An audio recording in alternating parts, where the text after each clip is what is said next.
a la Cátedra de Procesal Penal, y el doctor Juan Pablo Castaña, diplomado en Criminalística y adscripto en la Cátedra de Derecho Penal UNR. Bien, vamos a comenzar. La idea es, por allí, a mí me quedó algo que dijo Raúl la semana pasada en relación a cuando se comenzó a hablar de esta reforma, contrarreforma, que dijo, esto trae más preguntas o más dudas que certeza. Y precisamente los códigos están para traernos certeza. A mí me quedó esto, por eso me gustaría iniciar el día de hoy con una pregunta. Jorge, si querés por allí comenzar para arrancar, ¿por qué esta contrarreforma nos preocupa tanto a todos los que estamos acá, que coincidimos en ser todos abogados, más allá de las funciones de cada uno? ¿Por qué nos preocupa tanto esta contrarreforma? Sobre todo cuando hace muy poquito tiempo hubo una modificación de la Ley Orgánica del Ministerio Público de la Acusación que precisamente se llama Fortalecimiento del Ministerio Público de la Acusación. Y luego aparece la contrarreforma.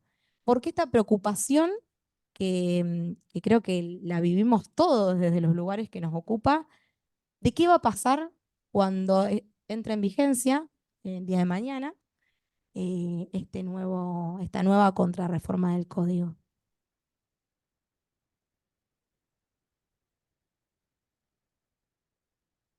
Bueno, buenas tardes a todos. ¿Qué va a pasar? No tengo la menor idea. ¿Por qué nos preocupa? Porque es un cambio y porque el paquete inicial de modificaciones, la verdad es que llegó todo junto, con poco tiempo de análisis, con una voluntad muy clara del Poder Ejecutivo de salir de manera urgente a tratar de buscar su aprobación y que todos sabíamos que contaban con las mayorías legislativas necesarias para hacerlo. Hemos intentado desde todos los sectores, tanto académicos, desde el propio Colegio de Abogados y demás, incluso los magistrados y los fiscales también han sido convocados, dar un poco la mirada de que tal vez parte o todas esas modificaciones significaban una alteración bastante relevante del sistema. Yo igualmente, y sin querer esquivar la pregunta, lo que había pensado es en tratar de, más allá de hacer una mirada o un juicio valorativo de cómo está programada todo este sistema de modificaciones, de tratar de hacer una descripción bastante objetiva de lo que yo veo de esta nueva gestión y de lo que entiendo que han querido traer con todo este paquete de normas que tienen que ver con el sistema procesal penal.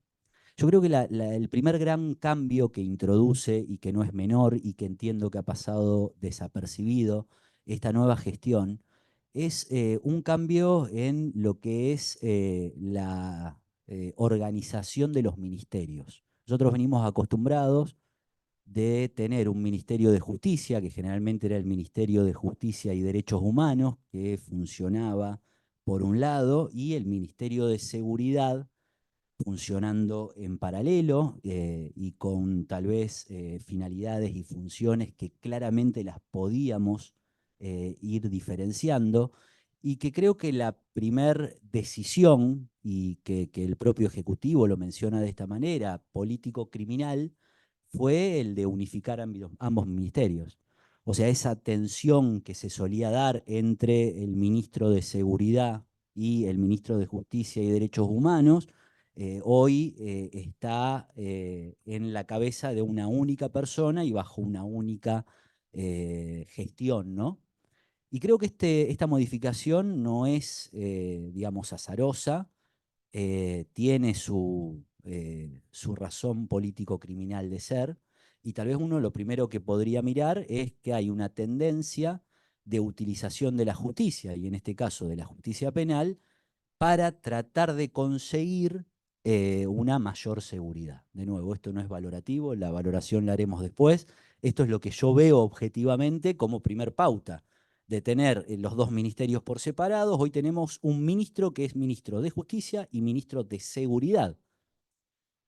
El segundo cambio relevante que yo vi y que tal vez es lo que también direcciona un poco cuál es la idea político-criminal es un agregado que también pasa un poco desapercibido porque son una, dos, tres, cuatro palabras que se agregaron al artículo 1 de la Ley Orgánica del Ministerio Público de la Acusación. Básicamente, lo que es la misión del Ministerio Público de la Acusación en un principio era la de ejercer la acción penal pública, procurando la resolución pacífica de los conflictos penales, así lo teníamos, y hoy le agregamos y la protección de la sociedad. Con lo cual están poniendo al Ministerio Público ya no solo con una finalidad de persecución penal, sino con una clara finalidad, podríamos decir, preventiva, porque proteger la sociedad, todos vamos a decir, pero el Ministerio Público de la Acusación llega tarde para proteger a la sociedad, porque justamente fue cuando ya se vio afectado, ya sea un bien jurídico individual o algún tipo de bien jurídico colectivo. Pero bueno, pusieron la carga en los fiscales de que ustedes, además ahora de ejercer la acción penal, deben protegernos a todos como sociedad. Si claramente yo te pongo a vos como fiscal esa carga, más allá de no estamos haciendo valoraciones, si la vas a aceptar o te parece correcta o no, vos seguramente me vas a decir, bueno, Jorge, dame herramientas ahora para, además de perseguir penalmente con las funciones que tenía siempre el MPA, dame las herramientas necesarias para que yo además pueda cumplir este fin, que es el fin de proteger a la sociedad. Y creo que así nace todo este paquete de modificaciones. De nuevo, no estoy haciendo valoración, yo creo que es la descripción de la pregunta que vos me hacés. Si yo le digo al MPA proteja a la sociedad, básicamente le tengo que dar las herramientas necesarias para que proteja a la sociedad. Y ahora te pido una valoración. ¿Qué pensás vos de esto? ¿Pensás que puede funcionar para proteger a la sociedad todo este paquete de modificaciones? Bueno, a ver, eh, como poder funcionar, yo creo que sí. Después va a depender de cómo se termina implementando. Acá me parece que si vos me pedís una valoración no es un poco el cómo va a funcionar, porque claramente que si yo a un sistema procesal, que tal vez la primera reacción del Estado frente a un hecho delictivo le atribuye un montón de herramientas que además funcionan como una prevención, en muchos casos prevención especial, bueno, básicamente yo lo que le estoy dando es herramientas de anticipo de lo que sería justamente de lo que después es uno de los fines de la pena. Con lo cual, en principio, pareciera ser que le estamos dando mayor eficacia a un sistema de prevención, otorgándole herramientas, en este caso al MPA. El problema acá es tratar de desentrañar si no estamos mezclando política criminal con políticas de seguridad y hasta qué punto resulta, por un lado, conveniente y por el otro lado, eh, legal, constitucional, admisible, esa palabra me gustó, utilizar como políticas de seguridad herramientas que en definitiva están dentro de códigos procesales y de ley orgánica del Ministerio Público de la Acusación, que justamente su finalidad en principio es la investigación y persecución penal. Pero bueno, en términos de eficacia, y le estamos dando más eficacia o más herramientas para que el sistema sea más eficaz. Bueno, una de las modificaciones que tiene que ver con cese de estado antijurídico, que me gustaría, Facundo, si podés comentarnos, por ahí estamos medio complicados por el micrófono, pero si podés comentarnos, creo que no importa, si podés comentarnos en qué se modificó este artículo que habla del, o qué es lo que se suma al artículo del cese de estado antijurídico. Y luego sí me gustaría una mirada tuya desde lo personal en relación, bueno, a la función que vos ejerces y que nos puedas comentar algo en referencia a ello. Bueno, primero que nada, bueno, agradezco a las autoridades del instituto la convocatoria. Eh, Pensaba un poco en función, bueno, de la presentación y de la exposición de Jorge, cómo en algún punto este tema que lo elegí digamos, a partir del encuadre que se dio de tratarse de facultad del fiscal, si bien es cierto que no es una facultad privativa de los fiscales, porque desde el vamos la norma tiene una legitimación amplia que incluso faculta al imputado también a plantear esta posibilidad del cese, pero pensaba justamente en lo que Jorge decía y cómo de alguna manera viene justamente estos agregados a la norma del 207, vienen a sumarse a estas herramientas para la protección de la sociedad a la que se refería Jorge como misión institucional del Ministerio Público de la Acusación. En este sentido, me pareció, a ver, no quiero detenerme en, diríamos, el supuesto, el cese de estado jurídico, por así llamarlo, de toda la vida, el que ya estaba previsto en el primer párrafo de la norma, ni tampoco en la cuestión del trámite, que son propias de una reforma anterior, no forman parte del agregado de esta reforma.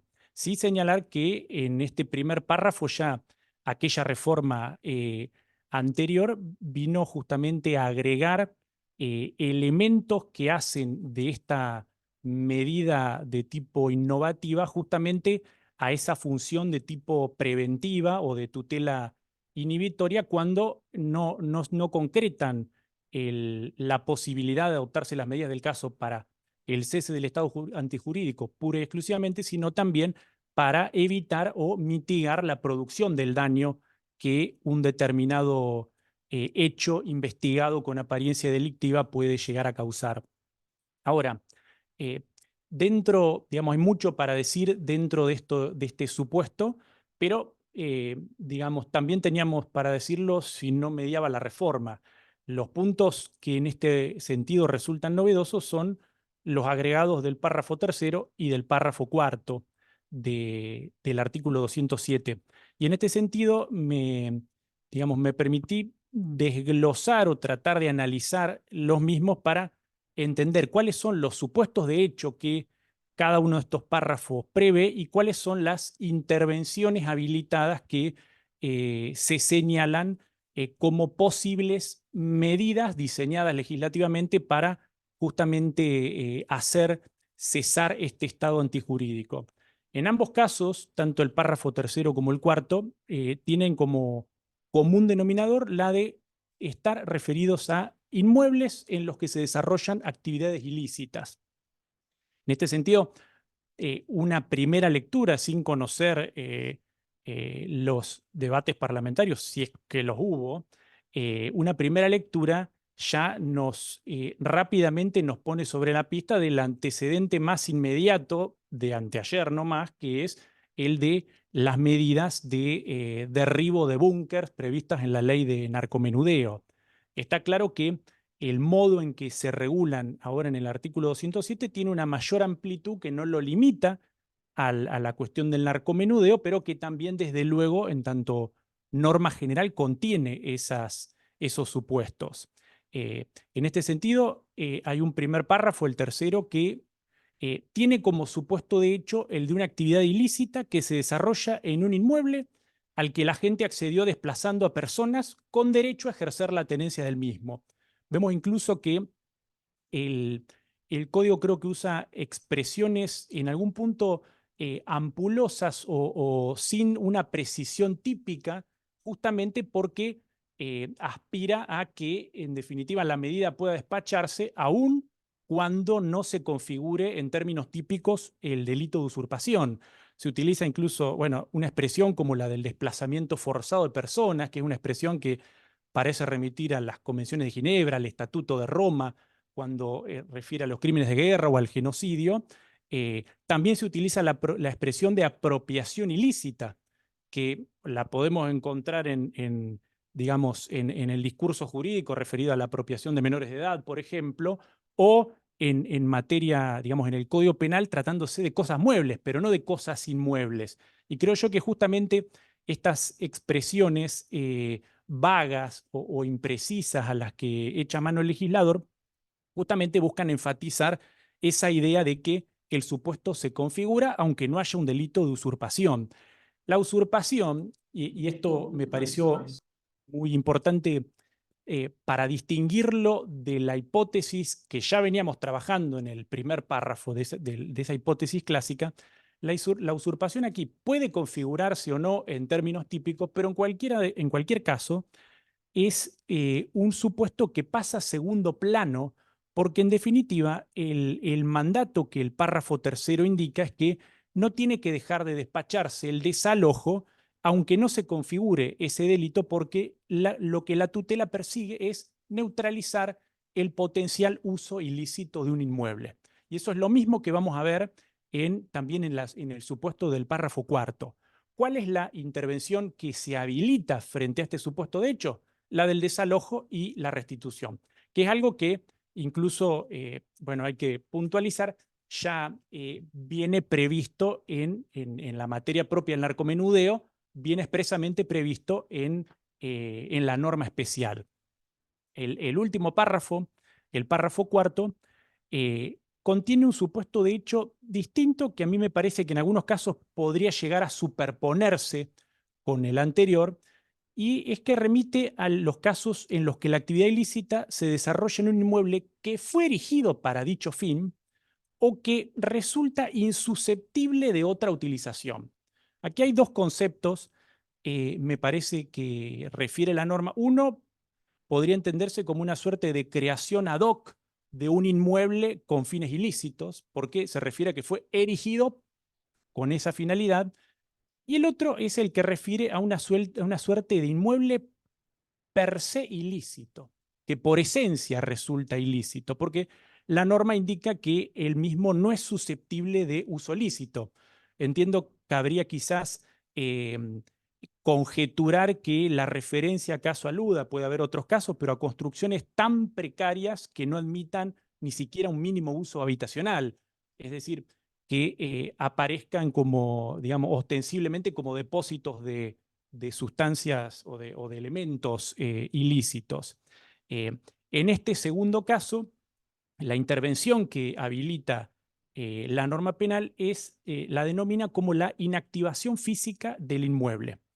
En este punto, el código incluso adopta un tono ingenieril, digamos, cuando precisa de qué manera se puede implementar esta inactivación. La demolición total, el desmontaje selectivo de aberturas, el bloqueo físico de aberturas. Hay que convenir que en este sentido es mucho más precisa que la norma del narcomenudeo, que se refería al derribo de instalaciones, y cuando hablaba de los inmuebles, lo parecía circunscribirlo al desalojo, pero no al derribo de los inmuebles. Con lo cual, por lo menos desde mi mirada, digamos, traía muchas incertidumbres en cuanto a la aplicación del mismo. También, a propósito de esta intervención que se habilita, se precisa la norma que pueda delegarse la determinación, ya sea digamos, en el Ministerio de la Acusación o en la autoridad administrativa, del modo técnico para hacer viable justamente esta neutralización. Parece lógico que ningún juez va a asumir sobre sí digamos, la responsabilidad de decidir ese medio técnico, y creo que seguramente tampoco la Fiscalía va a tomar esa carga, sino que presumiblemente va a recaer siempre en la autoridad administrativa que cuente con los elementos para poder decidir cuál es el mejor medio para justamente esa inactivación, y ulteriormente el monitoreo periódico que ya se prevé para evitar que esa inactivación luego caiga en saco roto, porque vuelvan a ingresarse al inmueble y vuelva, digamos, a activarse el uso ilícito. ¿Qué relación creo que puede hacerse entre ambos párrafos que se han agregado? Primero, el cese del estado antijurídico provocado por el desarrollo de una actividad ilícita en un inmueble, entiendo que tiene que lograrse, y en esto, a diferencia del primer párrafo, que digamos es amplio en cuanto que dispone que se tienen que adoptar las medidas del caso, aquí aparecen medidas diseñadas legislativamente para neutralizar justamente esa funcionalidad que presta el inmueble. Entonces, en ambos casos varía el modo de neutralizar ese potencial uso ilícito. En el primer caso, en el párrafo tercero, esa modalidad consiste en desalojar a la gente y entregar el inmueble a otras personas, reemplazar a los moradores. Y en el caso del párrafo cuarto, en intervenir físicamente el inmueble para restarle funcionalidad, esto que la ley denomina como la inactivación. ¿Qué objetivos se persiguen? En este último caso, el de la inactivación, me parece gráfico señalar que la medida solo busca evitar un mal, como es el de la continuación de la actividad ilícita, mientras que en el primer caso no solo busca evitarse un mal, sino también propiciarse un bien, porque a la vez, si bien no como una finalidad primordial, se busca reintegrar en el inmueble a aquellas personas que aparezcan como, digamos, verosímilmente como con derecho a su tenencia. Entiendo que cuando concurren ambos supuestos debería, digamos, prima facie, prevalecer la primera aplicación, es decir, la del párrafo tercero, la que suponga restituir a los legítimos tenedores. Y me parece también, digamos, explorando el universo de casos que podrían plantearse, que no vendría a estar incluido dentro de estas hipótesis el caso de un inmueble propio en el que resultase inaplicable el párrafo cuarto.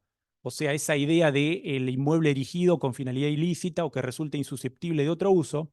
En ese caso, creo que las medidas que podrán aplicarse van a ser, en definitiva, las medidas cautelares del artículo 23 del Código Penal, porque, en definitiva, tanto aquellas registrales que vayan a impedir la disposición jurídica del bien, que en definitiva va a encontrarse sujeto a decomiso, como una clausura eventualmente a modo de inactivación. Y en este sentido, no va a estar excluida la posibilidad de que también se eche mano de los medios técnicos previstos por la norma. ¿Por qué? Porque cuando el Código Penal en su artículo 23 refiere a esas medidas cautelares, es amplio al caracterizarla como las medidas cautelares suficientes, con lo cual, y para impedir justamente la continuidad de la actividad ilícita, con lo cual esos medios técnicos previstos en el párrafo cuarto no están descartados como una posibilidad a la que pueda echarse mano.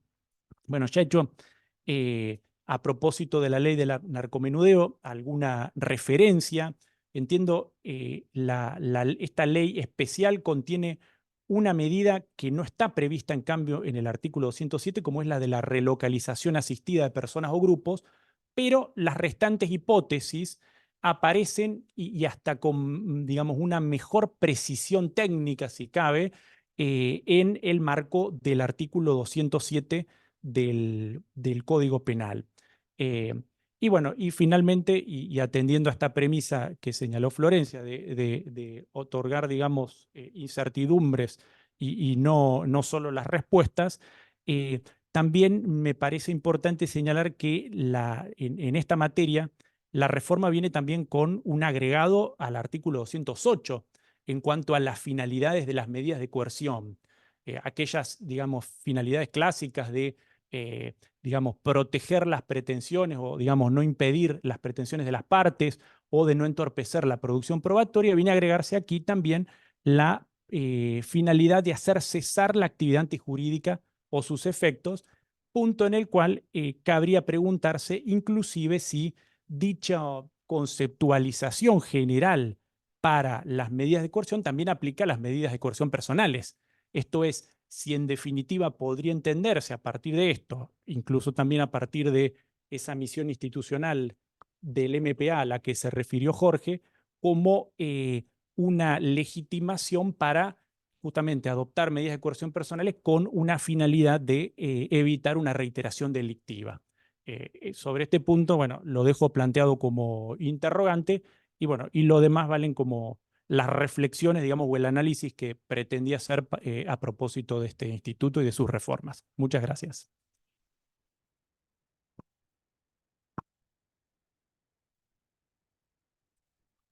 Yo le hago una consulta, porque bueno, la verdad que el análisis que hizo fue súper al detalle. ¿Cómo ve usted, sobre todo en su función de juez, la implementación en la práctica, digamos, de este artículo, de esta modificación? ¿Lo puede imaginar y en ese caso se considera que es necesario y que es algo positivo bueno, en la implementación. Bueno, lo puedo imaginar, digamos, en términos operativos, no en términos técnicos que me escapan, como bien señalaba. En este sentido, digamos, en la praxis de tribunalicia, lo entiendo como, que entiendo que también es esa la manera como se ha ventilado las cuestiones propias de la ley de narcomenudeo en las contadas audiencias en las que se han solicitado estas cuestiones, como un capítulo más dentro de las audiencias imputativas, pero con la salvedad, no olvidemos de que justamente el párrafo segundo de la norma, digamos, no exige que tenga lugar, digamos, que haya tenido lugar una imputación para que proceda la medida. Si bien anterior a la reforma podía ser discutible y probablemente, digamos, mucho más sano, se me ocurre que se concretara la imputación como una manera primero de atender a la seriedad de una, digamos, de una persecución penal y para poder precisar justamente la apariencia de responsabilidad. Lo cierto es que en el caso, digamos, las medidas de cese no tienen, digamos, no conllevan ese requisito, con lo cual también podría plantearse, digamos, como una medida autónoma, como una audiencia autónoma, propiamente para ventilar la cuestión del cese de estado antijurídico. En tal caso, el fiscal tendrá que exponer cuáles son los elementos a partir de los cuales refiere, digamos, se cuenta con la información sobre la utilización ilícita de un inmueble, las características de ese inmueble, a cómo accedieron los moradores al inmueble, eso para distinguir según se plantee un párrafo o el otro. Y luego, digamos, y desde luego supongo o imagino que cualquier despacho de esas medidas, me imagino, digamos, que desde el vamos va a presumir la delegación en la autoridad administrativa para que pueda determinar cuál es el medio técnico, si de lo que se trata es de la inactivación física del inmueble, y desde ya pareciera aconsejable prever y autorizar anticipadamente el propio monitoreo. Tengamos en cuenta que, digamos, uno enseguida piensa en un búnker, digamos, puede también pensarse en cualquier otro, en un lugar donde se guarden elementos robados, se busque reducirlos, etcétera, etcétera. Entonces, si justamente de lo que se trata y de allí, digamos, esta inserción de la cuestión en esta especie de tutela preventiva es de justamente neutralizar las posibilidades de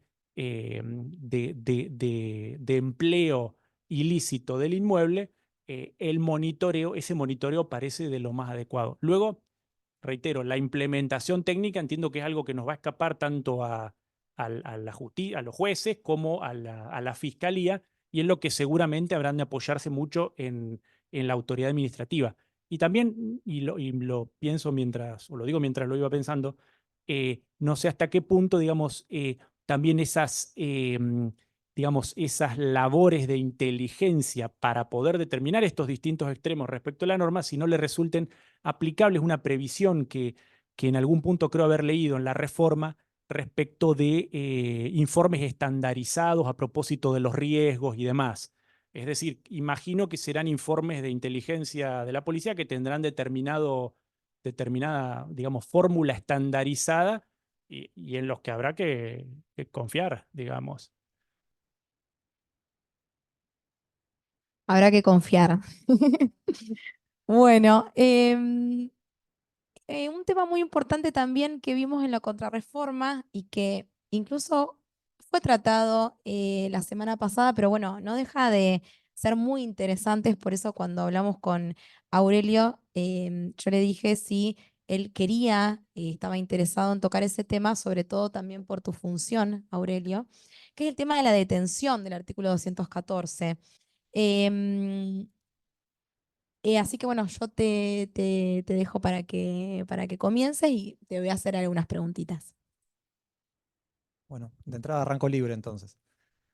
En primer lugar, agradecer por la invitación para este conversatorio, esta charla. Entiendo que es importante que debatamos estos temas e incluso la posibilidad de plantear miradas diferentes sobre la propia reforma, debatirlo y a partir de ahí sacar conclusiones que luego, lógicamente, se van a verter en la práctica, en el rol que cada uno de nosotros ejercemos en este procedimiento penal. Como cualquier reforma, de entrada asusta. Asusta todo lo que va a pasar, todo lo nuevo. No sabemos qué va a pasar en la aplicación práctica de casi ninguna de todas estas reformas que se hicieron en el código. Entonces, de ahí la importancia de debatirlo y con argumentos luego teóricos, sí empezar a justificar las posiciones que cada uno de nosotros vamos a plantear en la práctica judicial diaria. En ese sentido, quiero recoger algo de lo que dijo Jorge en torno al cambio de este agregado de lo que es la reforma a la ley 13.013, de la función de la Fiscalía en cuanto a protección de la sociedad. Y se me ocurrió plantear este debate en torno a esto, si efectivamente esta protección de la sociedad implica proteger y evitar delitos, o de alguna manera también puede ser entendida en cumplimiento del artículo 120 de la Constitución Nacional, según la cual el Ministerio Público es el encargado en el ámbito de la justicia de la defensa de la legalidad de los intereses generales de la sociedad. Sin embargo, está claro que al uno ver ciertas herramientas que se le dan al MPA, por lo menos parece haber algo más que este cumplimiento de defensa de la legalidad de los intereses generales. Podemos preguntarnos, ¿qué son los intereses generales? Es amplísima. Pero supeditado a este ámbito penal, aparecen muchas herramientas para el MPA y aparece una ampliación de facultades del MPA. Tanto en lo que hace a plazos de detención, que es lo que principal que voy a hablar, pero también a otra cosa que parece que de alguna manera a veces pasa desapercibido y tiene que ver con lo que fue la reforma a los criterios de oportunidad y el agregado de los incisos 8 y 9, especialmente el 9. De alguna manera este inciso da casi una libre disponibilidad de la acción penal a la Fiscalía General y casi que tira por la borda los restantes incisos, porque establece la posibilidad de que la Fiscalía General, en base a lineamientos de política criminal, pueda decidir qué delitos no se persigan y se le aplica un criterio de oportunidad, sin algunas restricciones legales como las que existen hasta el momento, hoy en determinados delitos, y van a seguir existiendo luego de la reforma, pero este inciso 9, al determinar que una resolución fundada de la Fiscalía General establezca cuáles son los casos no priorizados y los cuales se puede aplicar un criterio de oportunidad, entiendo que amplía enormemente la facultad de la Fiscalía General. Y puede dar lugar incluso a decisiones impopulares de parte de la Fiscalía, según los lineamientos que luego se transparenten públicamente. Pero de alguna manera es una herramienta importante también para que desde la propia Fiscalía se pueda utilizar esto como una verdadera herramienta de política criminal y de selectividad real y seria de casos y dedicar los recursos finitos que hay en la investigación de los casos que realmente aquejan hoy día a la sociedad. Y de esa manera también cumplir con esta manda de protección de la sociedad. Por eso no quería dejar de destacar este inciso que, digo, por ahí puede pasar desapercibido, pero que otorga un poder muy importante a la Fiscalía, casi al estilo americano. Sin perjuicio de las diferencias que podemos ver con los Estados Unidos, si la Fiscalía representa al Estado, al pueblo, si lo elige el poder político, si se elige soberanamente. Pero en este caso, este inciso representa un amplísimo poder para la Fiscalía que obviamente tiene que ser ejercido de manera racional y con la responsabilidad del caso. Y esta es otra cuestión que quería hablar, porque muchas veces en las reformas se hace hincapié en lo duras que pueden ser o que aparentan ser para los derechos de los eventuales imputados. Esto en abstracto.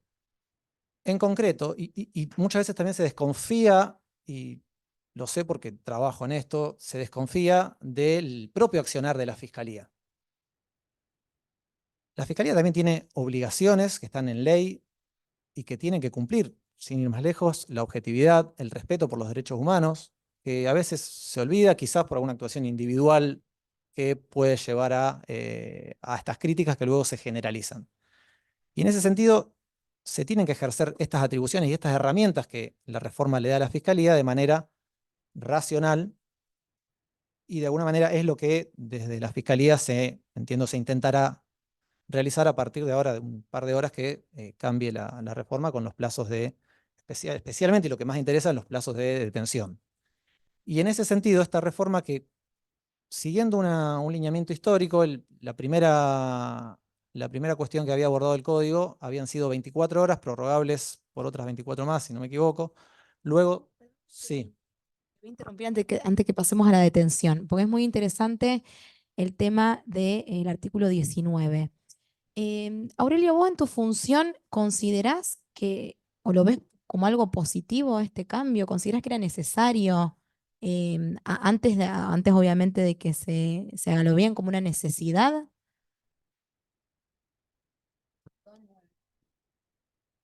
Creo que es positivo. Es positivo porque va a permitir empezar a transparentar en serio la carga de trabajo y la selectividad del sistema. No escapa al conocimiento de todos que es ínfimo la cantidad de casos que se resuelven por aplicación de un criterio de oportunidad. Uno de los factores puede ser la presión mediática o ultrapunitivista de que la única salida tiene que ser la prisión. Otro factor es la gran cantidad de causas que tiene el MPA que no son penales o que no implican o que no deberían implicar la intervención del derecho penal, pero que sin embargo hay que darle un número de causa, una intervención con un fiscal, si es necesario realizar alguna que otra entrevista que implica pérdida de tiempo y de recursos que pueden ser derivados hacia investigaciones más importantes. Desde ese punto de vista entiendo que puede ser positiva esta reforma.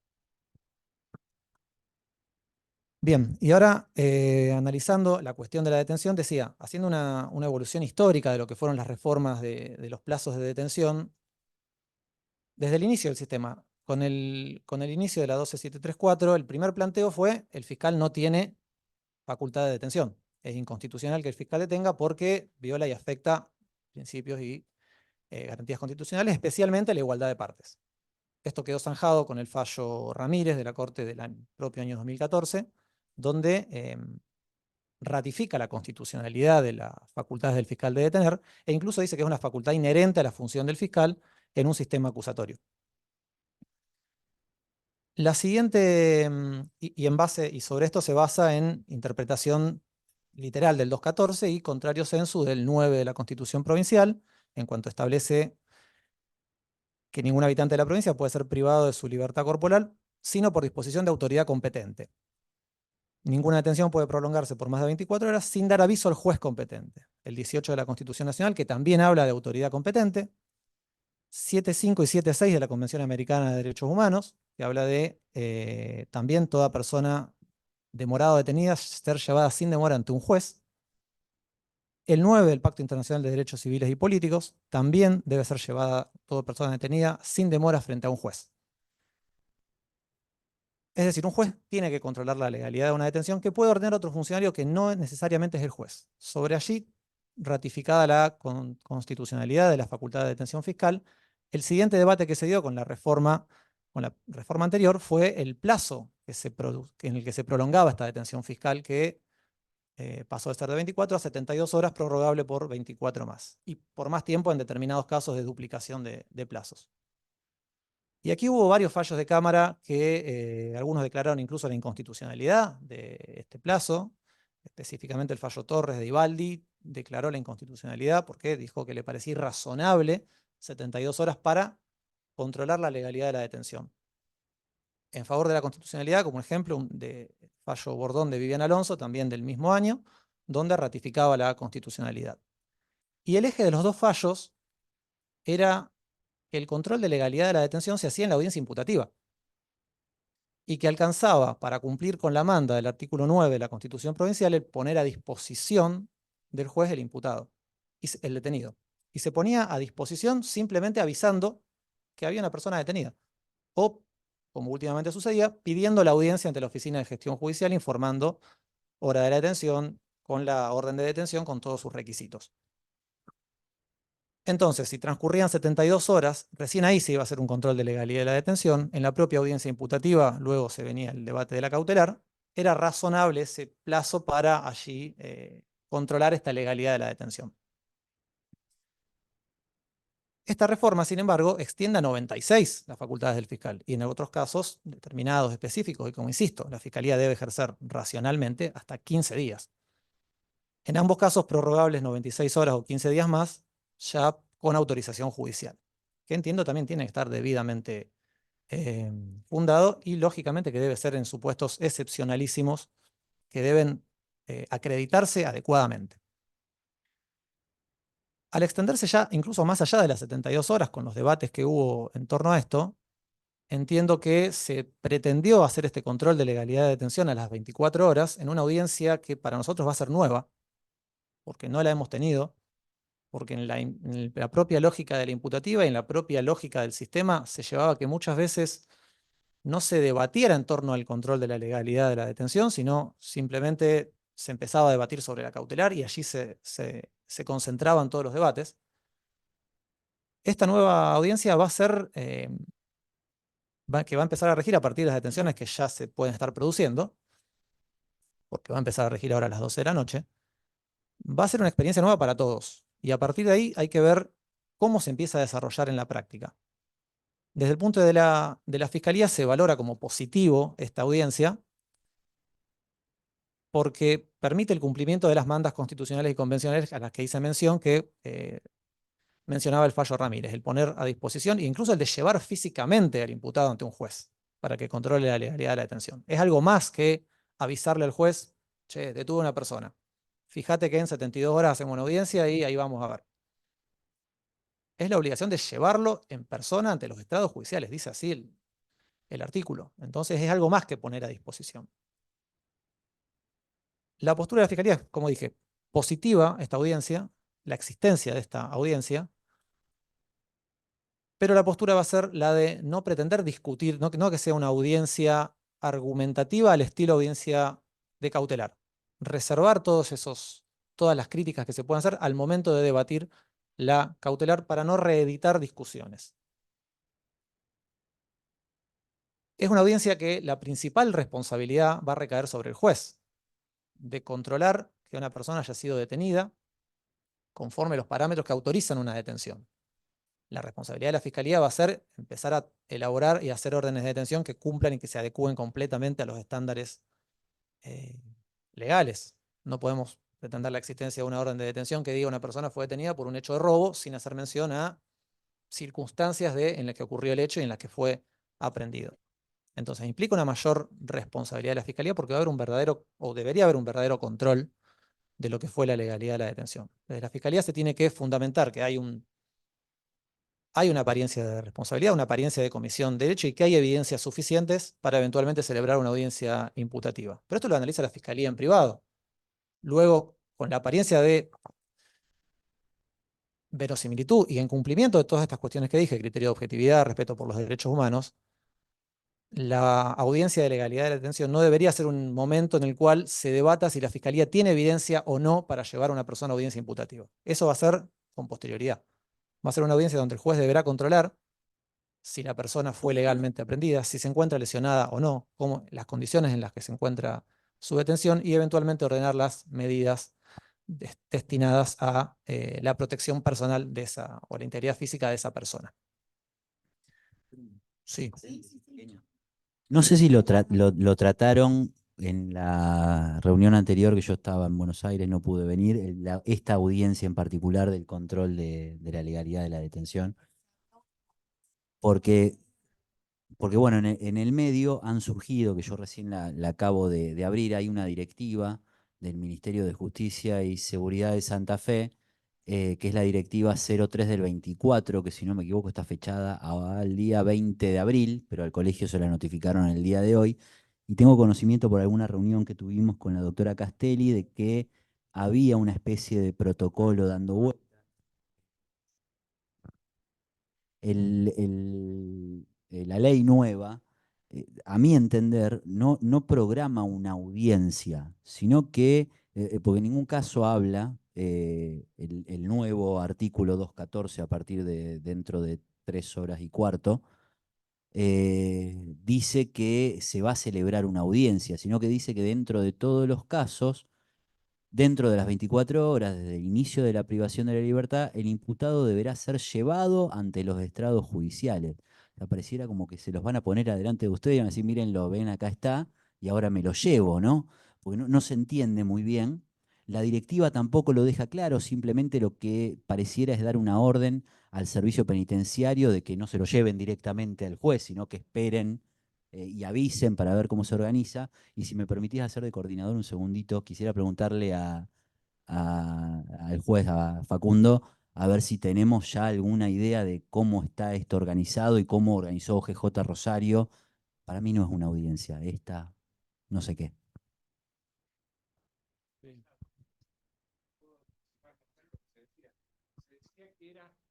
Acá había un consenso en que si bien no decía que era audiencia, como exigía la intervención personal del imputado ante una autoridad, el código no permite ese tipo de actuaciones si no está el defensor presente.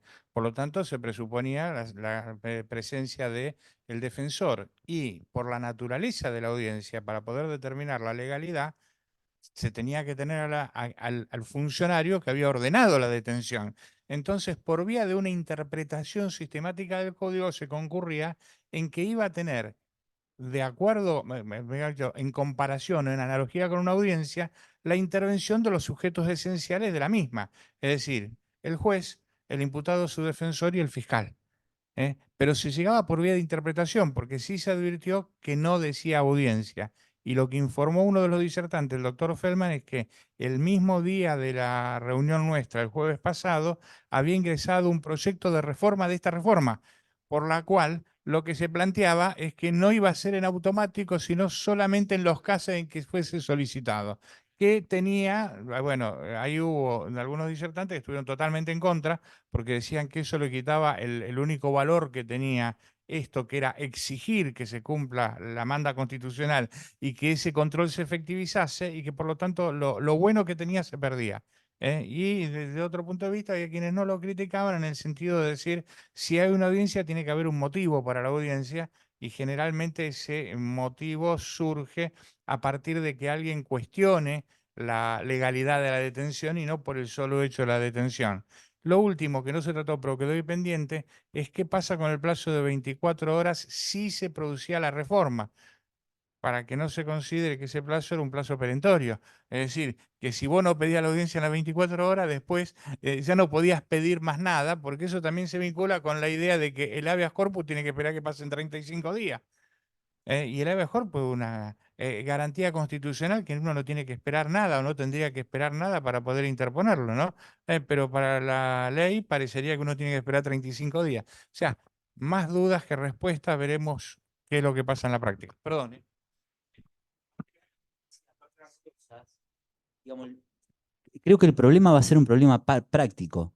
Va a tener que existir un defensor que no va a poder ser el defensor privado porque no hay tiempo de contacto, que esté, digamos, apostado para trabajar como un defensor de audiencias de control de legalidad de la detención.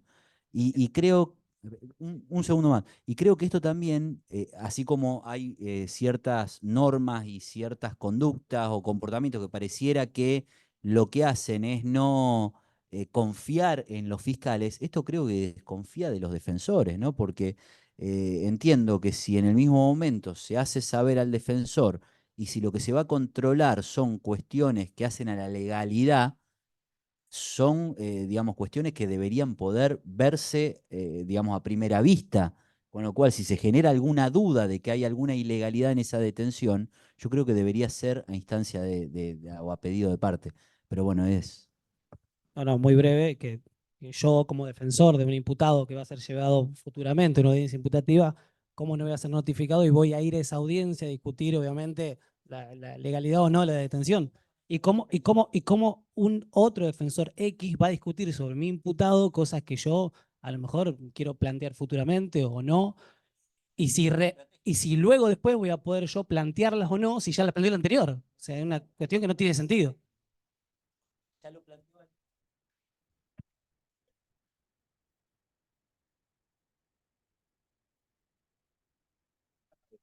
Qué gana de joder. Bueno, me siento, acá me siento. ¿Dónde me puedo sentar? ¿Acá? ¿Acá? ¿Acá? No, lo mío es, o por lo menos mi reflexión tiene que ver más con la incoherencia sistemática de todas estas reformas. Es decir, lo único quisimos, o mejor dicho, no quisimos nosotros, quisieron realizar una reforma que permita una justicia más eficaz, más ágil, con menos trámite, con menos plazo, y lo único que hicieron es complejizarla al extremo. Para todo vamos a tener conflictos, para todo vamos a tener incidencias, para todo vamos a tener discusiones y planteos de inconstitucionalidad e inconvencionalidad a rolete. Yo ya me estoy sacando punta en el lápiz, porque la verdad, cada paso que den va a haber un planteo. Si hay audiencia, si no hay audiencia, si hay detención, si no hay detención, de qué manera se maneja, cuando quieran presentar un escrito para que el juez lo lea, vamos a oponernos a todo. Pero no porque nos guste oponernos, sino porque además creo que un grupo grande estamos comprometidos con el sistema y hay cosas que no hacemos pudiéndolas hacer. Por ejemplo, a veces oposiciones innecesarias a la querella, como defensores. Uno trata de no hacerlo porque cree que la amplitud del sistema o la limitación al control de la acusación como un acto soberano de algún modo o autónomo o independiente o propio de la fiscalía, donde uno restringe mucho las formas de cuestionamiento porque cree que el sistema debe funcionar de determinada manera. Pero acá están haciendo normas para generar conflictos. Y los procesos se van a alongar y los pobres jueces van a tener que dormir en el tribunal, lamentablemente, porque van a tener audiencia cada 2 horas, van a tener una tras otra y se quedaron. De hecho, también ya están mandando más gente, sacan de algunas funciones para meter jueces, para meterlos más en roles de juicio y demás, porque el cuello de botella ya es asfixiante. Entonces me parece que si no somos racionales en la norma, después no pidan que el proceso sea rápido y racional. No sé,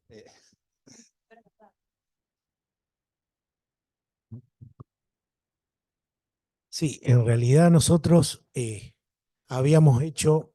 recibimos el protocolo de los compañeros de Rosario, que tiene una realidad, como siempre lo vengo diciendo, de ahí salió esto de la República de San Lorenzo.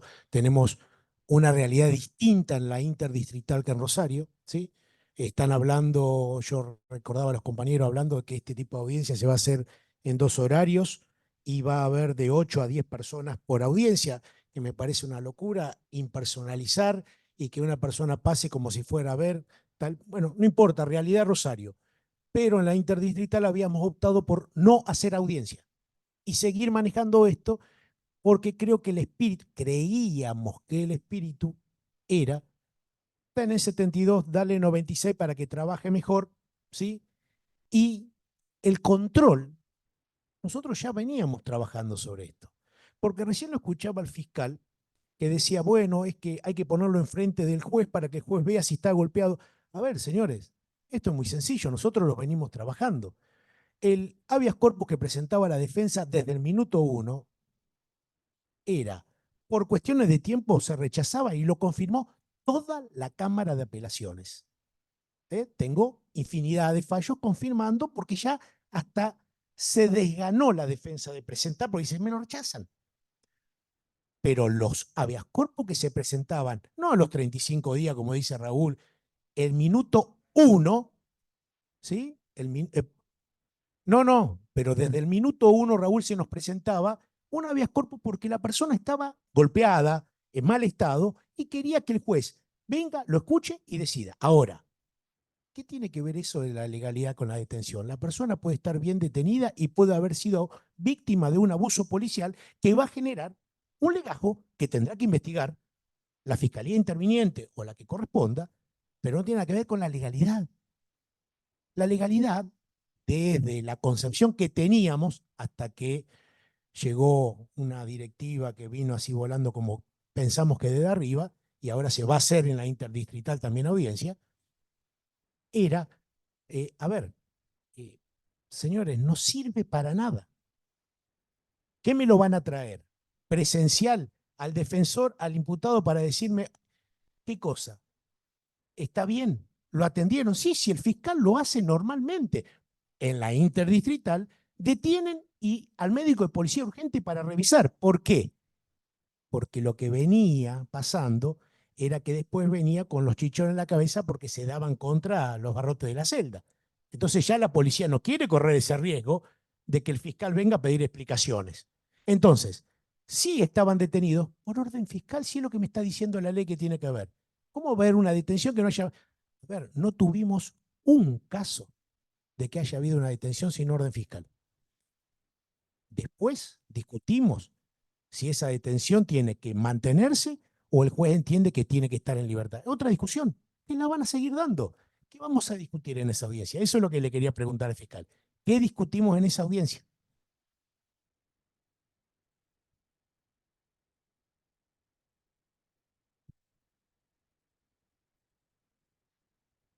¿Qué vamos a discutir? Y la respuesta es nada.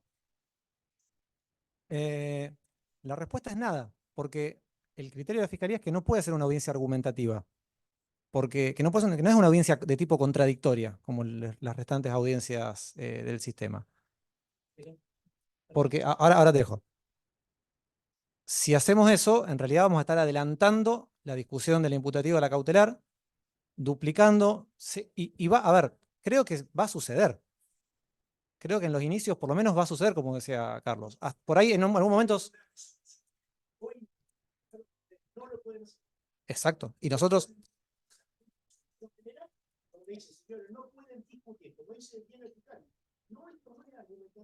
Desde la... Ahora, la Fiscalía, ahora es lo que iba a hablar yo respecto a eso que fue comunicado hoy, una resolución de la Fiscalía General, donde se exhortaba a los fiscales a que en las audiencias no permitamos que se debatan o se discutan cuestiones que se iban a debatir eventualmente en el imputativo cautelar.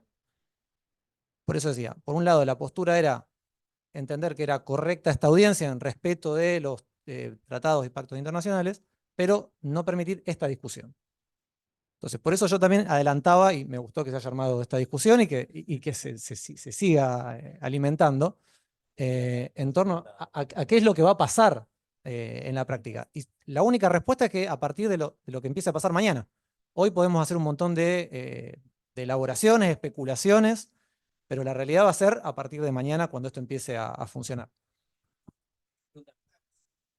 Yo tengo yo tengo otra pregunta concretamente. Entonces, ¿la defensa cuándo discutiría esta situación? Es decir, si el defensor no va a esa audiencia de detención, si es solamente, entiendo lo que dicen, pues, pero el defensor va a ser notificado de eso o no? Va a ser notificado. Sí.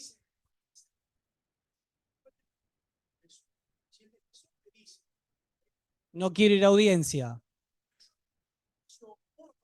No puedo asistir, tenemos obligación, tiene obligación la oficina de hacer la audiencia con el defensor oficial. Como no se va a discutir nada, es una cuestión de que haya una persona, un defensor, que diga, si los jueces está golpeando. Es una traba ilegal completamente. ¿Cómo a mí me va a sustituir por una cuestión de agenda un defensor que no es el defensor del imputado? Es una cosa, chica, yo no quiero... No, perdón. Ahora te paso. Perdón, pero hay algo que estamos olvidando. El primer párrafo del artículo dice que la detención se va a poder producir cuando haya que lo puede imputar y cuando haya riesgo de fuga o de entorpecimiento probatorio. ¿Qué vamos a discutir eso? Si la norma te lo permite, obligatoriamente vamos a reeditar el problema. En la primera audiencia se va a tratar y la última se va a tratar, porque la ley te impone el deber de fundamentar esos elementos. Entonces va a tener que acreditar la apariencia de responsabilidad para poder imputarlo y el riesgo procesal. Entonces, ¿qué carajo vamos a discutir si no? Vamos a discutir de eso. Y vas a generar que en la segunda audiencia te van a decir los jueces, Facundo, como ya analicé en la causa anterior, no voy a decir más nada, queda preso. Eso va a pasar. No, yo creo que el gran problema está que más allá de que sea o no sea una audiencia, es un acto procesal. Eso no lo podemos discutir. Bien. Uno de los elementos esenciales del acto procesal es el objeto. Y en este caso el objeto está definido por dos líneas. Una, la realización de un control judicial, que es algo serio. Y la segunda, la determinación del parámetro de ese control judicial. Bueno, el parámetro es la legalidad y yo creo que hay pocos términos que sean tan discutibles en cuanto a su alcance dentro del código que el término legalidad. Hace desde que salió, lo implementó el código que en materia, y antes también en materia de procedimiento abreviado, no se ponen de acuerdo los jueces en materia de procedimiento abreviado, en materia de audiencia preliminar, hasta dónde llega y cuál es su facultad oficiosa de cuestionar, analizar o resolver sobre la legalidad. ¿Qué es legalidad? Entonces, cuando la ley define un término, uno sabe a qué se atiene. Acá, legalidad puede ser cualquier cosa. Legalidad es solamente que esté detenido o legalidad pueden ser las condiciones de detención. El modo de detención o las condiciones. Quiere decir que por una cuestión de que no entra dentro del objeto de control de legalidad las condiciones de hacinamiento inicial que tienen los detenidos en lugares que son totalmente inapropiados para alejarlos. Entonces, si va el detenido y dice, doctor, yo estoy en una celda para 5, somos 32. Sáqueme de ahí. El juez dice, no, eso no entra dentro de mi control. ¿Qué es legalidad? Seamos serios, cuando usamos un término, démosle un sentido y un significado, y más cuando lo ponemos como objeto de un acto procesal de control judicial.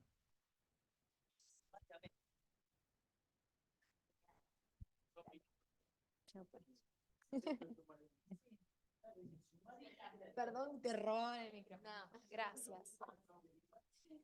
No,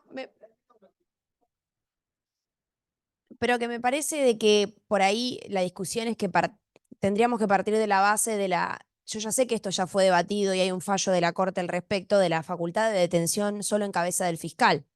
Porque si uno estableciese, como sucede con un allanamiento, bueno, aunque ahora se ha flexibilizado, o una intervención telefónica de que para avanzar sobre esas garantías constitucionales lo tiene que autorizar un juez, en donde frente al cual el fiscal lo tiene que fundamentar, pienso que esto está pensado, esto no encaja en el sistema que tenemos nosotros, porque si la detención la ordenase un juez a pedido fiscal, ese es el control para mí que haría primigeniamente el juez antes de librar la orden de detención, más allá que después venga la imputación y después venga la discusión de la medida cautelar posterior.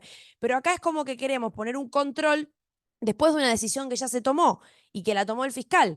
Entonces, comparto que ahí entra la discusión sobre qué es precisamente lo que vamos a debatir o no debatir en esa audiencia, porque la detención no se va a poder frenar. O sea, la detención ya se hizo, más allá que en 24 horas o lo pongamos 2 minutos, discutamos o no discutamos. Lo interesante hubiese sido que la discusión en todo caso esté antes de librar la orden de detención.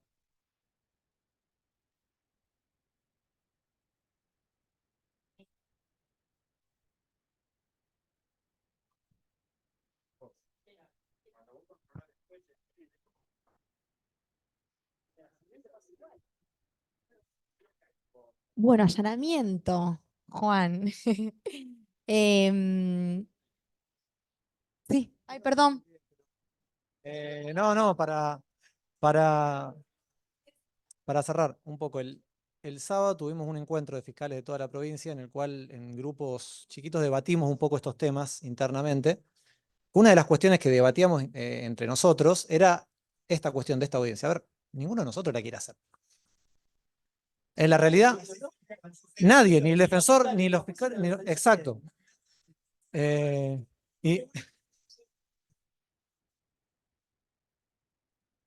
luego al analizar, bueno, ya está en la ley, hay que hacerlo. Nos guste o no, es una cuestión que va a estar en práctica y que lo tenemos que hacer. Entonces, de estas cuestiones, primero, no vas, más allá de esta resolución de la Fiscalía General de exhortar a los fiscales no permitir que se debatan. No es algo que la Fiscalía va a poder hacer. No está en el poder del fiscal elegir que el defensor plantee algo o no, porque aparte, si entendemos el derecho de defensa amplio, se tiene que hacer. Y luego, frente a ese planteo, ¿qué debe responder el fiscal o qué debe justificar? Y ahí es donde está lo que dijo Claudio en el artículo 214. Fundamentar que tengo evidencia para ir a la audiencia imputativa y de que tengo cierta peligrosidad procesal o peligro de fuga. Algunas de las conclusiones a las que hemos llegado era que no justificar este peligro de fuga eventualmente en torno a lo que siempre se hace en una cautelar, sino limitarlo a por qué quiero llevarlo detenido a la audiencia. Y a partir de ahí luego debatir la cautelar. restringir al menos un poco la discusión. Pero de nuevo, va a ser algo que en base a la práctica se va a hacer, y entiendo que va a haber duplicidad de audiencias, que va a haber duplicidad de planteos y que...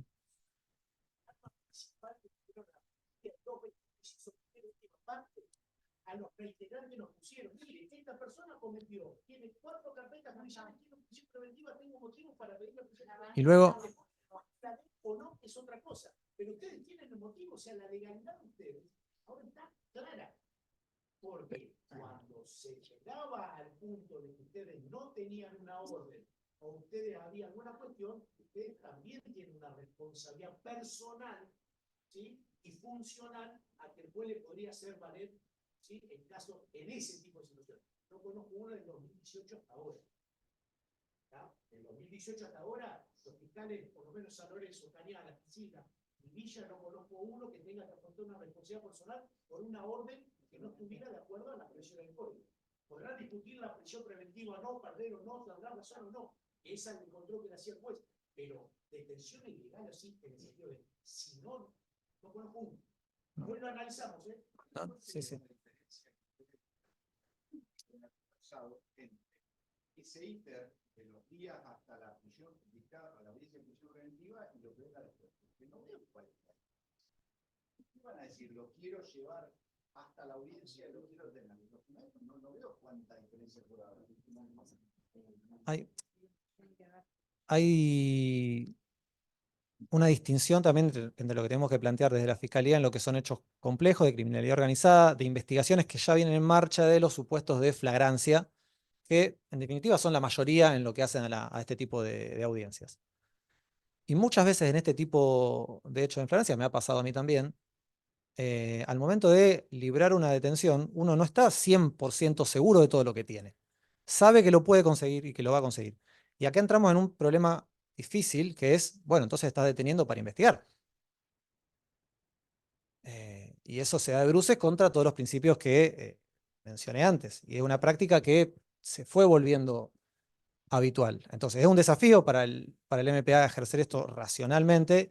Y en esto de acotar la discusión, era lo que yo planteaba era buscar, bueno, reducir un poco porque a ese momento uno no tiene todos los elementos necesarios como para determinar específicamente el riesgo de fuga, comportamiento en procedimientos anteriores, etc. Todo eso se consigue en las 24 o 48 horas siguientes. Muchas veces no es necesario, ¿no?, 26 horas. Y desde ese lado de la Fiscalía también hay que plantear los pedidos de audiencia de acuerdo a la razonabilidad del tiempo que uno le lleve preparar la imputativa en un hecho de flagrancia.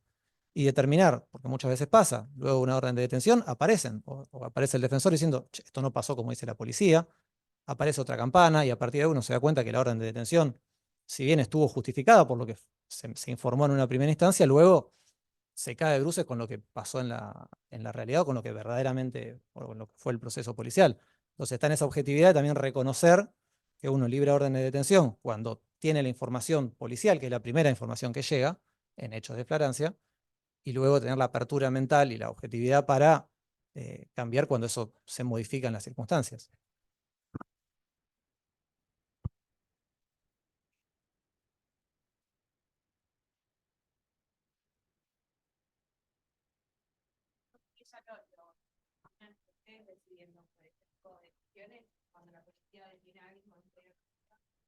Depende. Cuando la captura es de juzgado de sentencia, lo resuelve el colegio de jueces.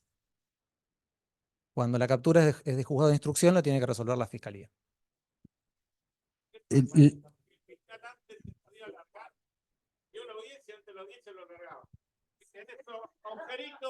Bueno, eso porque el 218 no se modifica, con lo cual la libertad por orden fiscal, y yo recién estaba viendo algo, el 218 pone el límite que es desde el momento en que se ha puesto, recién lo leí y se me fue, a disposición de un juez, creo que dice, la libertad del aprendido o detenido hasta el momento en que fueran presentado el mismo ante un juez, con lo cual ya no podría ordenar la libertad.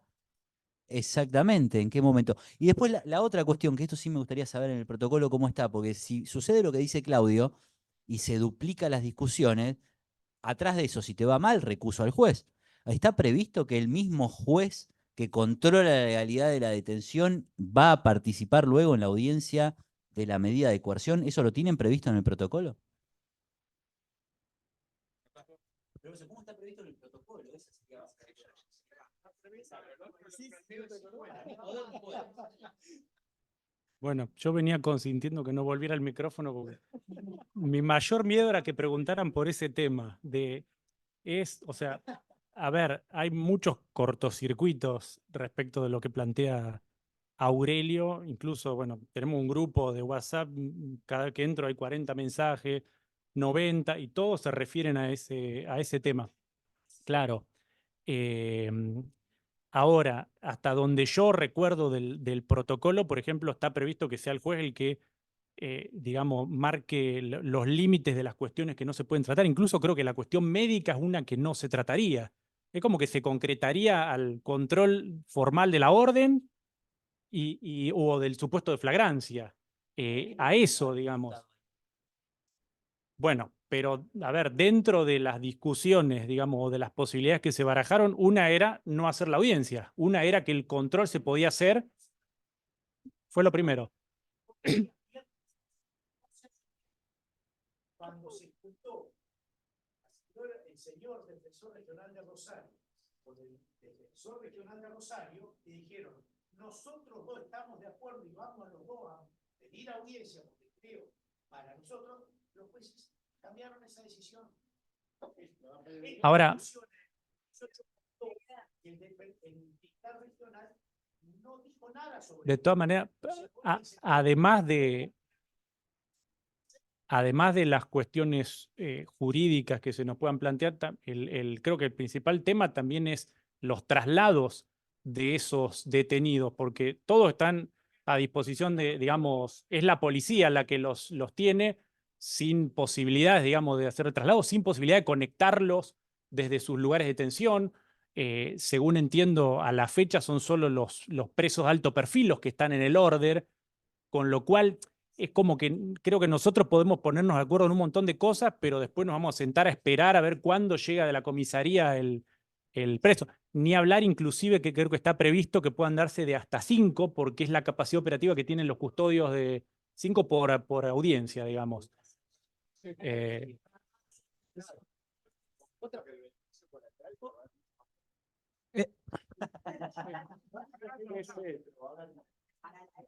O van a limitar la cantidad de detenciones. Otra discusión está en si realmente esa audiencia puede ser llevada por Zoom o no, porque en realidad lo que el código dice debe ser llevado. Entonces, ¿es físicamente o...? Bueno.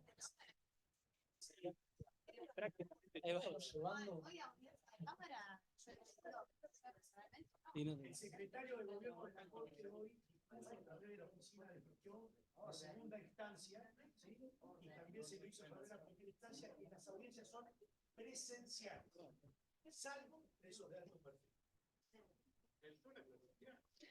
Yo viví esta audiencia, en Salta.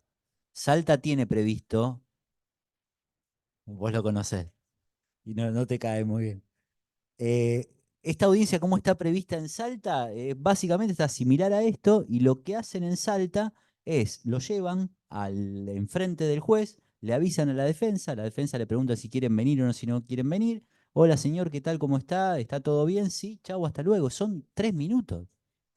Entonces, es claro, pero no tiene demasiado sentido, sobre todo si, como dice Facundo, ya establecieron por protocolo que cuestiones médicas no van a ser objeto de control, o sea, si no son objeto de la del control de legalidad que se va a hacer. Eh, bueno, pero hoy con los medios tecnológicos que hay, con una defensa pública tan activa y con una defensa privada que puede colaborar, ¿qué necesidad hay de que ese control sea jurisdiccional sin que, o sea, de manera oficiosa, sin que sea oficioso? ¿Cuál?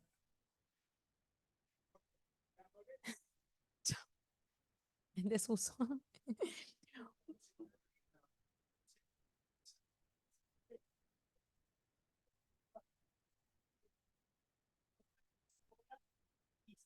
A pedido de parte.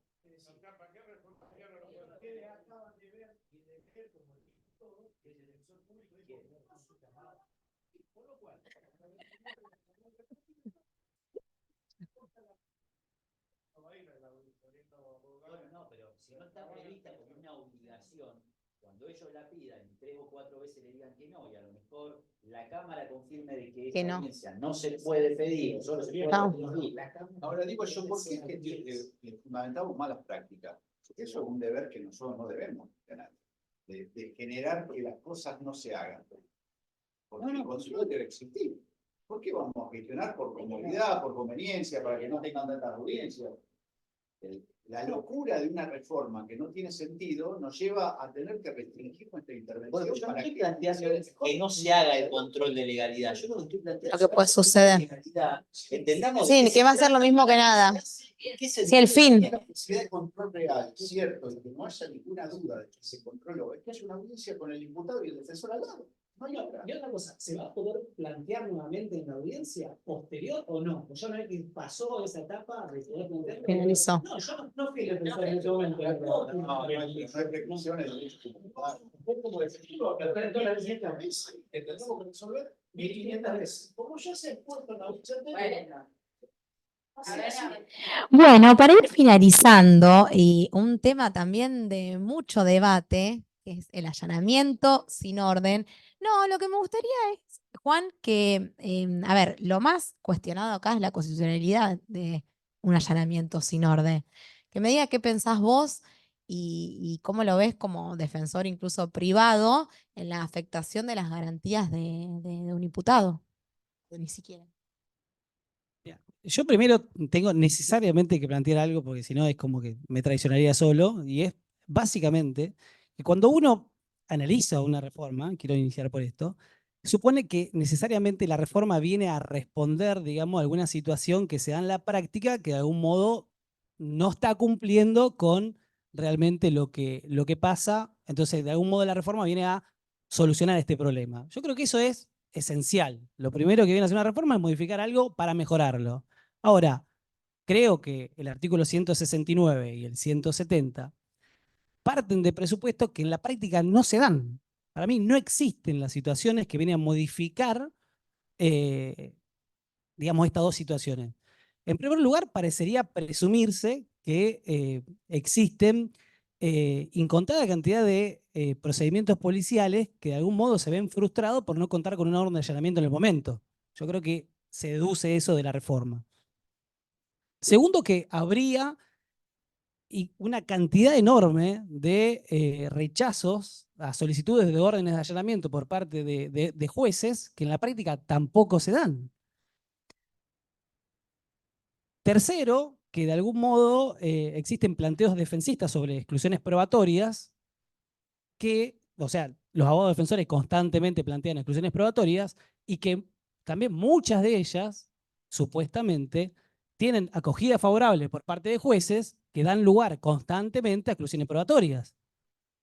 Y llego a la última conclusión, que sería que de algún modo toda esta situación genera un reclamo por parte de la sociedad por una suerte de impunidad. Yo creo que analizo la reforma y necesariamente si yo no pertenecería a Rosario, si no litigaría en Rosario, presumiría que todas estas situaciones existen, cuando en realidad no existe una.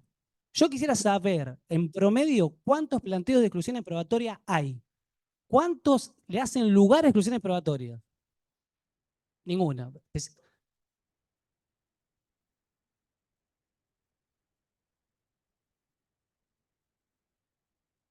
No.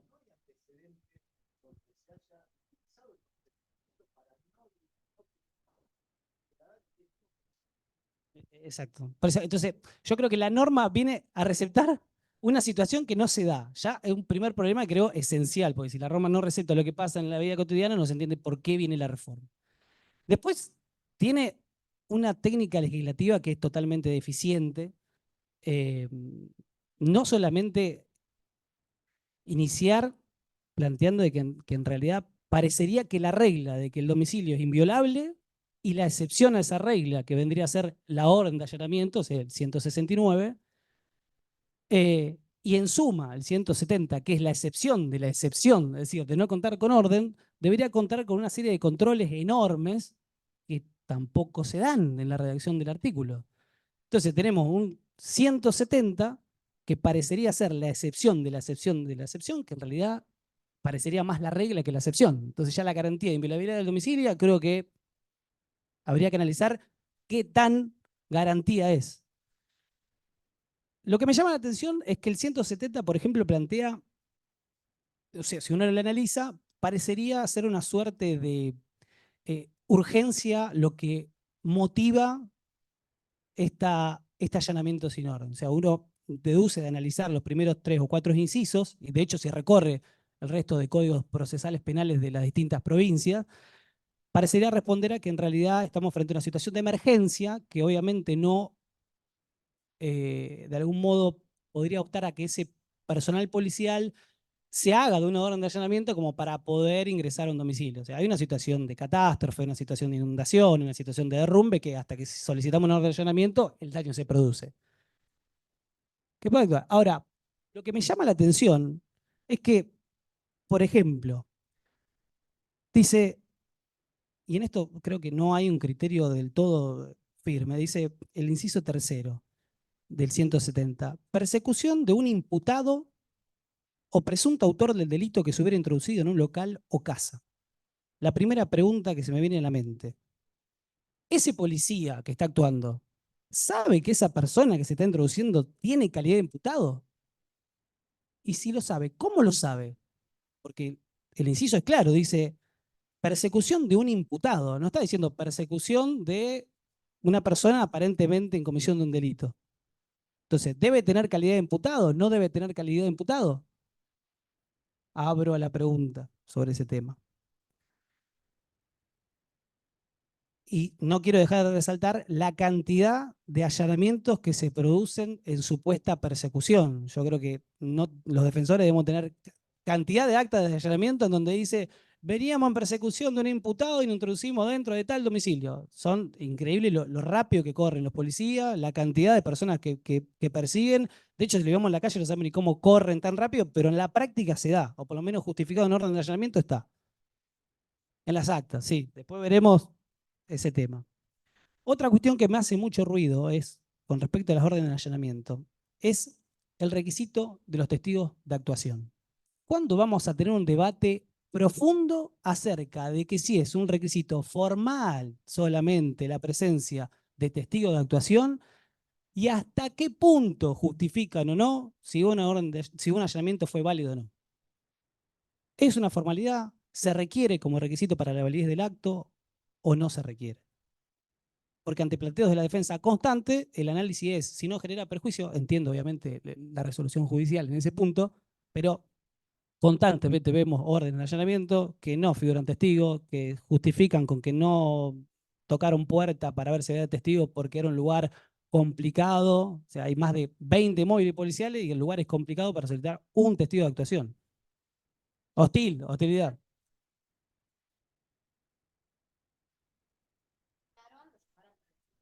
Pasó esto, claro.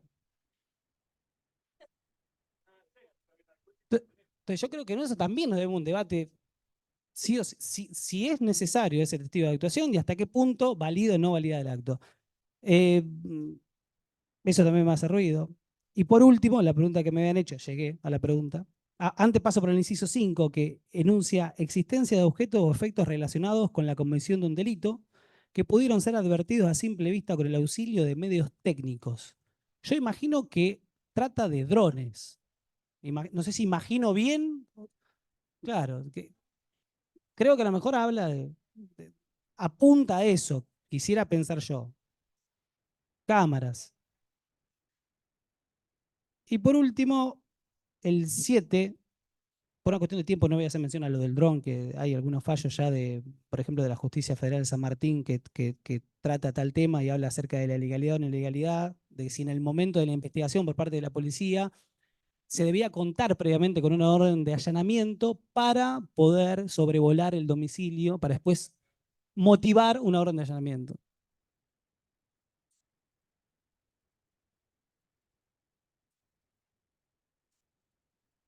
para después solicitar allanamiento.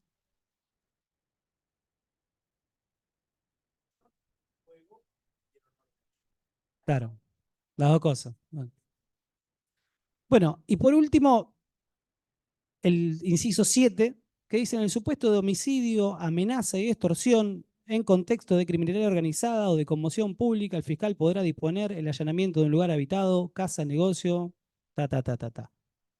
Primero, la primera pregunta. No sé por qué individualiza determinados tipos de delitos, sí con homicidio, sí con amenaza, sí con extorsión, y por qué deja al costado otros. La primera pregunta que me hago. Tampoco en cuestiones de grado, o sea, no sé si una extorsión en grado de tentativa podría ser, podría justificar un supuesto allanamiento sin orden. Obviamente todo lo demás dice que estaría sometido a el control posterior judicial. Otra vez el mismo debate. Reiteramos el debate. Entonces, ¿tiene la inviolabilidad del domicilio realmente puede ser simplemente limitada por parte de una orden de un juez fundada, o puede un fiscal directamente tener esa atribución y directamente allanar un domicilio? ¿Es una potestad de un juez o es una potestad de un fiscal? Y esa potestad luego puesta frente a un juez, ¿qué tipo de legalidad tendría?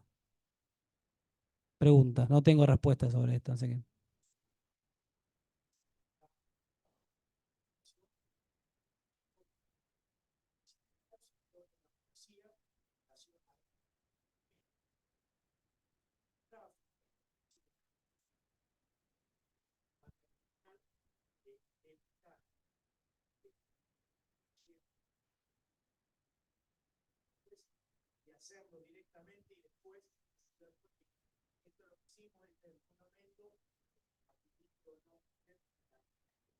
Sí, tengo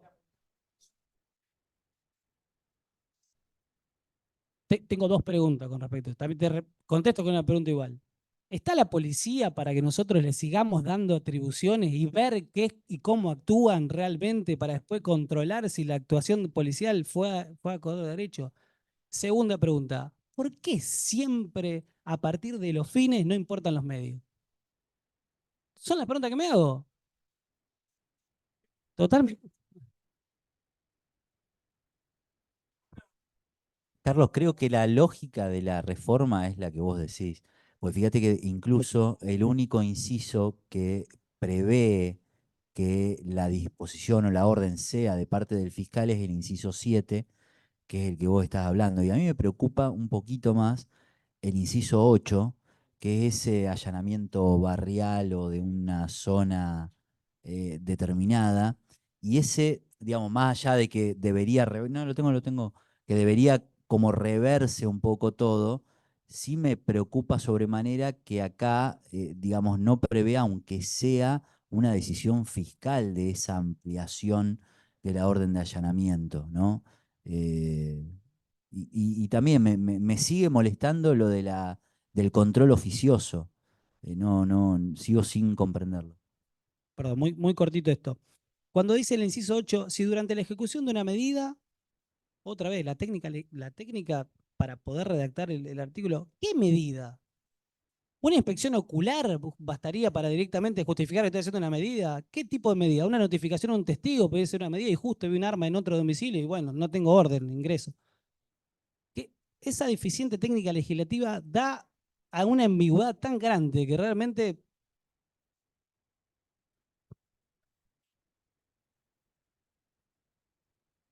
Espera que ya llego. Quisiera hacer un razonamiento. Yo estuve en el viejo sistema, fui secretario de un juez de intrusión. Juez de intrusión o de allanamiento. Se la pidan los policías o porque él le parecía que correspondía. La función del juez de intrusión hoy, que era investigar y llevar adelante, porque el fiscal estaba ahí para que lo notifiquen, la tienen los fiscales. Entonces, que el allanamiento directa en la orden del fiscal en su investigación, como lo hacía el juez de intrusión, no lo veo mal. Ahora, que le demos la facultad de juez de intrusión a la policía, creo que con las limitaciones que hoy tiene, alcanzaba. Es un razonamiento, que se lo den al fiscal que la puedo ordenar sin apuro, de ir a plantearle a un juez y demorar. Sí, porque él el que investiga, como la tenía el juez de instrucción, y nadie lo cuestionaba. Pero ahora, extenderlo a la policía, cambia. La impoluta policía que tenemos no importa. Detalle. Bien, yo voy a, esto lo digo siempre, cada vez que intervengo en cualquier tema, porque nos estamos olvidando que todos los agentes estatales, y en eso están los jueces, están los fiscales, está la policía, incluso la defensa, aunque por su naturaleza de defensor es obvio que lo va a hacer, el control de convencionalidad y constitucionalidad no lo podemos obviar. La Corte Nacional, la Corte Interamericana dicen que debe ser difuso, de oficio, es una obligación y un deber legal estatal. O sea, estamos matándonos para analizar normas que en definitiva no pasan ningún control de constitucionalidad y convencionalidad. ¿Qué vamos a empezar a citar nuevamente los fallos que hablan de allanamiento, donde no puede ser que la orden venga a legitimar algo que ya fue consumado porque desaparece como garantía, porque cada vez que encuentro algo, si lo encontré es por algo y por lo tanto no hacía falta el control o no hacía falta la orden judicial? Cuando hablamos de la detención y los tiempos prolongados de detención, sin debate sobre esto, estamos viendo si hacemos o no audiencia, eso tampoco pasa un control de convencionalidad. El hecho de que mencionaba Raúl que la norma trae los 35 días para habeas corpus, no pasa ningún tipo de control. Entonces, lo mismo discutíamos en el Congreso de Reconquista sobre la declaración de alto impacto de la víctima antes del debate, después cerrado el debate y ante el juez, incluso sin presencia del imputado. ¿Qué van a hacer los fiscales? Y eso nos preguntábamos, ¿qué van a hacer los fiscales? Que tienen el deber de control de convencionalidad, pues son funcionarios estatales. Y no lo pueden generar, no lo pueden promover, porque es su obligación actuar en defensa de los derechos humanos que decía Aurelio. Entonces, dejemos la exégesis para otro momento, porque la verdad, esto no pasa ningún tipo de control serio de convencionalidad. Y esos son los planteos que vamos a hacer. Lo digo como lo puedo hacer tanto como abogado de una parte como de la otra, porque todo esto huele a podrido. Lamentablemente es asistemático, rompió el sistema acusatorio, dejó de ser acusatorio. No coincido con la apreciación de que le demos al fiscal esa facultad, me parece una atrocidad. Volver a confiar en el fiscal cuando no confiábamos con el juez. Que quiero aclarar que mi postura, y lo he dicho infinidad de veces, los jueces de instrucción son mucho más prudentes que los fiscales que tenemos ahora. Entonces, si le vamos a dar más facultades o las mismas que tenía el juez de instrucción, a veces pienso, ¿por qué no volvemos al viejo sistema? Donde tenía un empleado con quien hablar, por lo menos, y tenía un secretario que me escuchaba y un juez que por lo menos, aunque no trabajaba mucho en el sentido de mucho caudal, pero sí muchas horas, por lo menos cuando iba tenía con quién conversar el tema y que me dijera, sí, no, me parece, no me parece, tener el oído abierto. Un fiscal que si bien lo notificaban, en definitiva te escuchaba, hoy nadie te escucha. Entonces vos sos defensor y nadie te escucha, entonces seamos realistas y volvamos a la fuente del sistema. El sistema tiene un nivel de convencionalidad que acá lo pisotearon y vamos a tener que luchar. Y los jueces y los fiscales van a tener que empezar a pensar en ese nivel de análisis para ver qué hacen y qué no hacen. Porque además, volviendo a las instrucciones son instrucciones para ustedes nada más. Y lo he dicho en audiencia, o sea que no es nada nuevo. A mí no me obligan, al juez no lo obligan. Por lo tanto, que me vengan a decir que hay un convenio que se hizo hace 4 años entre Franceschetti y Baclini, ¿qué me importa? Si a mí no tiene ninguna importancia, es lo mismo, yo en la audiencia lo digo, yo le di instrucciones a mi socio para que vaya y diga tal cosa. ¿Y cuál es la importancia de eso? Si es un criterio de parte para su propio beneficio. Y la última reflexión que me parece importante, no debemos abandonar los que estamos en la academia nuestro rol académico. Entonces, dejemos de teñir nuestras posturas en función de las funciones institucionales que cumplimos. Nosotros tenemos que asumir que somos académicos, lo que los consideramos y queremos serlo, y por lo tanto defender la correcta interpretación de la ley en un marco convencional. Y lo demás, bueno, trabajar en la medida que ese criterio nos permita. Y si no asumamos, yo soy fiscal, soy defensor o soy juez, voy a hacer lo que me conviene. Creo que eso es la reflexión que me amerita toda esta reforma. Perdone la extensión. Algo muy corto, que es lo siguiente. Personalmente creo que muchas veces nos sentimos atraídos, venimos de de una lucha muy intensa contra el sistema inquisitivo, cuyo principal punto de crítica tenía que ver con el sujeto procesal esencial en el cual se concentraban los poderes. Pero creo que desde un punto de vista convencional y constitucional es más importante el contenido que se le tiene que dar a las garantías que quien lo ejerce.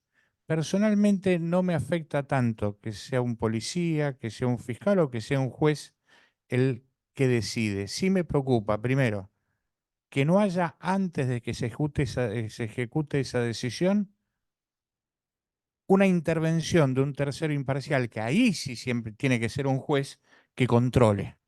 Ahí sí. Segundo, que era lo que tenía el Ejecutivo, ese tercero, como es imparcial, no se puede controlar a sí mismo. Tercero, que si se ejecuta sin ese control previo, lógicamente haya un control después del acto que sea, que sea real y efectivo, que realmente se controle y que cuarto, que se le agreguen a las mismas condiciones que había tomado en consideración o debería haber tomado el juez antes, el tercero imparcial antes, para habilitar, que se le agregue una, que es la urgencia. No estoy diciendo nada nuevo. Que Melmacher de Carlucci lo hizo en un artículo hace no sé cuánto tiempo con el tema de las requisas automotores. La Corte de Estados Unidos lo tiene dicho muchas veces y en el año 2000 un profesor de Derechos Humanos, que era juez, cuando nos quiso explicar esto frente al secuestro de un arma que se le hace a un automovilista, cuando durante un control policial llaman a declarar, no necesitaron testigos, no llamaron a los testigos, llamaron a los policías. Bien, y declararon, dice, declaró el oficial, no le entendimos nada, porque hablaba, declaró el sargento que estaba con él y le dice, doctor, yo le voy a explicar. Yo fui durante mucho tiempo policía, pero iba de civil e iba armado. Entonces llevaba el arma acá. ¿Qué pasaba? Cada vez que me subía al auto, me la tenía que acomodar. Dice, y cuando nosotros nos acercamos al auto, yo veo que hizo el mismo síntoma, hizo el mismo movimiento. Le digo, este está armado. ¿Sabe lo que nos dijo el juez? Motivo, objetivo, previo, y que por la naturaleza del riesgo habilitaba una actuación urgente. Y lo convalidaron. No es difícil, no somos irracionales, no somos irrazonables, pero tiene que ser un sistema que funcione.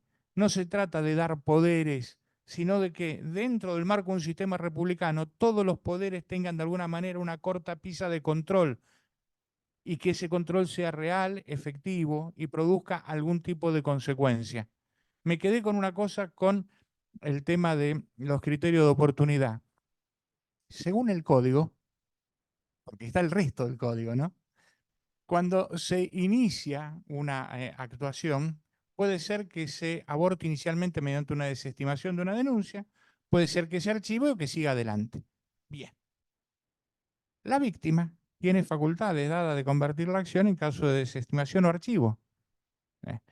Cuando se aplique ese criterio general por el cual dice no lo vamos a perseguir, ¿la víctima puede convertir la acción? Porque lo que políticamente, procesalmente, no sea relevante, y está muy bien que sí sea para la provincia de Santa Fe, anda a explicárselo a la víctima de ese delito.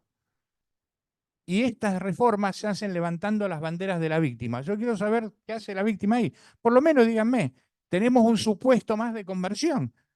Si mi caso está dentro de los que no van a investigar, si el hurto que sufrí en mi casa no lo van a investigar, yo quiero los derechos que le dan a cualquier víctima de constituirme en querellante, me dan las facultades del fiscal, voy adelante e investigo yo.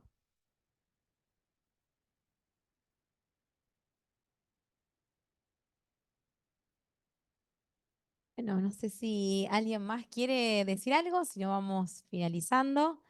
Sí, sí, sí. Algo del debate parlamentario seguí con respecto a la reforma y me llamó mucho la atención porque algunos diputados hacían mención a yo no soy abogado, entonces me basé en mis asesores para dar la siguiente opinión. Bueno, entonces, primera medida, que vengan tus asesores a hablar por vos acerca de dónde se formaron y cuáles son las ideas que tienen, para poder decir que mayor violación a garantías constitucionales es más derecho. A mí me interesaría saber quién serían los asesores de estos diputados que dan estas ideas, ¿no? Me parece interesante saber.